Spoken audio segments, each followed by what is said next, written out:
Fa més de 1000 anys, quan els homes lluitaven per un déu i per una terra, els sarraïns van portar a la cova de Santa Agnès la cria d'una bèstia monstruosa. Al cap d'un temps de ser alimentada amb ovelles i altre bestiar, l'animal es convertí en un drac esfereïdor que atemoria els habitants de la contrada. De nit dormia a la cova Simanya i de dia prenia el sol a dalt d'un penyal, al morral del drac.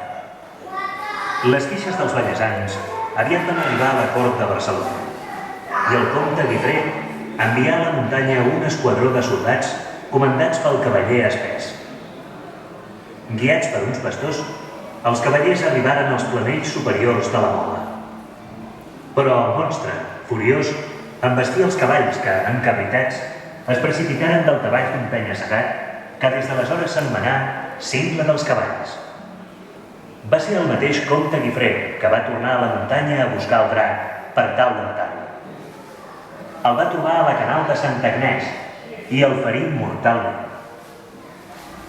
La bèstia va fugir, més morta que viva, i va caure al Sot de Boleres, al vessant del Puig de la Creu de Castellar del Vallès, on acabà els seus dies.